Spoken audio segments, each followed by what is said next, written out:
Hello and welcome to an all new Listen to Mailbag. I am, as always, Steven. Today, I'm going to talk about Master of the Universe Revelation. It came out Friday, a couple days ago, and I paid for a month of Netflix just so I could watch it. And I have to say, the amount of hate it's getting on the internet is not deserving. I mean, it is a pretty good cartoon. I watched all 5 episodes. The next 5 come out, I think it's in January, they said. But overall, it's a good show. Everybody that I've read online is like, oh, it's LGBTQ plus or whatever. I'm not sure of the exact letters that are in there. I apologize. And it's woke. Now, I'm an old fart. I don't understand. I'm like, what's woke mean? I had to have Matt explain it to me. Apparently it means politically correct or some shit like that. I don't know. But everybody's pissed because it focuses on Tila. And before we go further, I should note that there are spoilers. So, everybody's pissed that He-Man isn't the main character like he was in He-Man and the Masters of the Universe back in the 80s. However, because everybody's like, oh, it's a He-Man cartoon. Where the fuck's He-Man? It's not called He-Man, it's called Masters of the Universe. So it focuses on all of them. And the storyline, everybody's like, oh, He-Man, he like plays no part in it. He's there in the first episode and then he's gone. But what happens to He-Man in the first episode drives the entire storyline. So He-Man is involved. Like, you don't see the character much, except for some flashbacks in most of the episodes.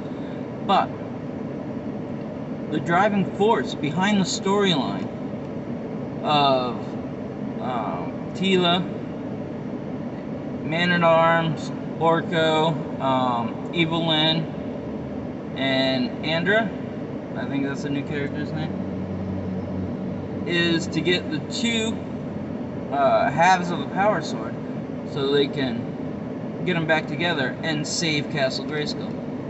And the power sword separates when He-Man saves Castle Grayskull, kinda.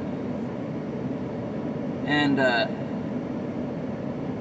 because at the beginning there's like this, the power, the Elder's power, or the Ancient Ones, whatever you want to call them. Power is like this orb, and He-Man's like, you know what?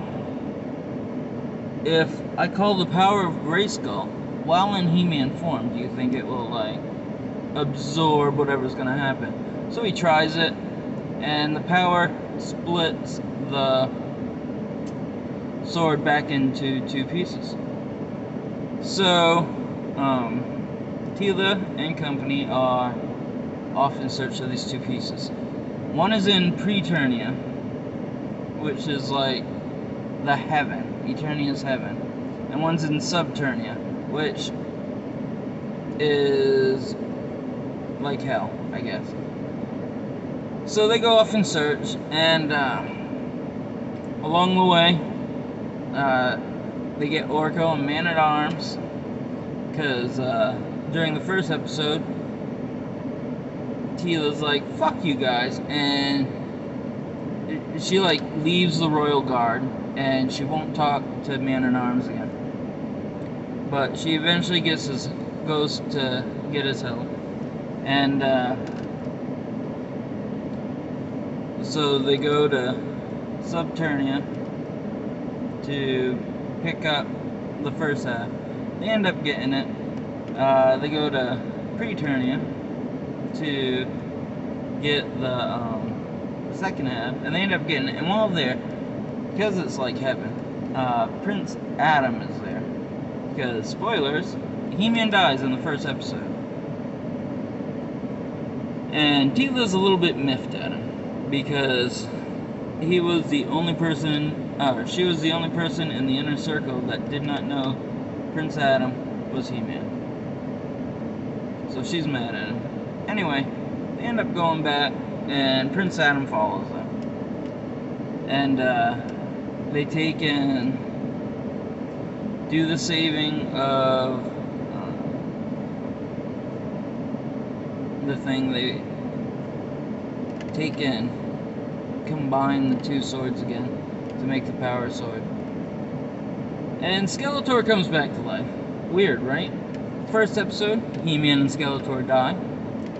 Last episode, He-Man and Skeletor are alive again. And, I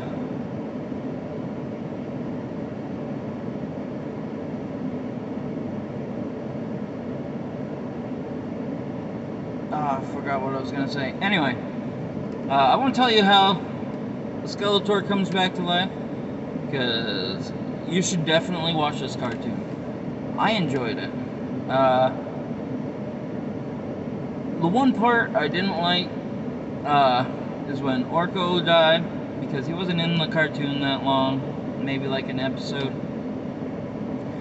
But I don't think he's really dead, because he used his magic to, in Subternia, to take and help them escape into Preternia by trying to stop Scareglow. And it just shows them disappearing. So, I think now that the magic's back in Eternia, they'll be able to find, or they'll find out that Orko is alive. Of course, He-Man dies, or Prince Adam dies again at the end. But he'll probably come back to life or something. We'll see. Like I said, I'm looking forward to the next 5, the second half of the series, which should be out in January, I believe. So yeah, if you've seen it, what did you think of it? Let us know in the comment section below. I'm curious, like, before it was even out, when the trailers were just going, people were giving it major shit. And, I don't think it deserves the shit it's been taking on the internet. But people are people, you know. So let me know what you thought about it. I'm curious. I liked it. And can't wait for the second half. So until next time, I'll see you later.